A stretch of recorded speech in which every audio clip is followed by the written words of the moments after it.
સુરત શહેરમાં આગની ઘટનાઓ અવારનવાર બનતી હોય છે, ત્યારે કતારગામના ધારાસભ્યની સિંગણપોર સ્થિત કાર્યાલયમાં આગ ફાટી નીકળી હતી, જેથી અફરાતફરીનો માહોલ સર્જાયો હતો.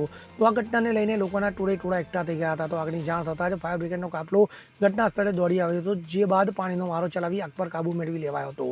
તો પ્રાથમિક તબક્કે શોર્ટ સર્કિટથી લાગેલી આગ જોતજોતામાં વિકરાળ બની ગઈ હતી. સાથે જ ધુમાડાના ગોટા દૂર સુધી જોવા મળ્યા હતા. તો કતારગામના ધારાસભ્ય વિનોદ મોરણિયાની કાર્યાલયમાં આગ ફાટી નીકળવાની જાણ થતાં જ ડભોલી ફાયર બ્રિગેડનો કાફલો ઘટના સ્થળે દોડી આવ્યો હતો, જે બાદ પાણીનો સતત મારો ચલાવી આગ પર કાબુ મેળવાયો હતો, જેથી હાશકારની લાગણી લોકોમાં ફેલાઈ હતી. તો ધારાસભ્યના કાર્યાલયમાં આગ લાગતા ફર્નિચર અને કોમ્પ્યુટરના સાધનો સહિતની પ્રચારની સામગ્રી અને અન્ય કાગળો બળીને ખાખ થઈ ગયા હતા. આગ લાગવાનું કારણ હાલ અકબંધ રહેવા પામ્યું છે, જોકે ફાયર બ્રિગેડ દ્વારા પ્રાથમિક માહિતી આગ શોર્ટ સર્કિટથી ગણવામાં આવી રહી છે.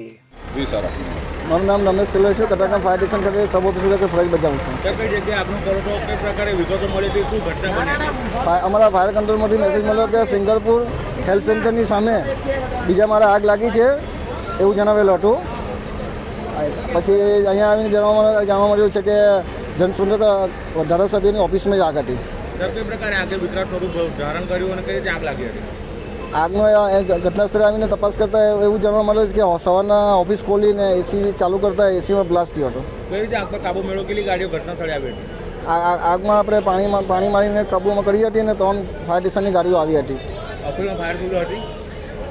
ઓફિસમાં પોર્ટેબલ એક્સટિંગ્વિશર મૂકવામાં આવેલા હતા. કોઈ જાનહાની થયેલ નથી. નરેશ સિમરણ સાથે CN24 ન્યૂઝ, સુરત.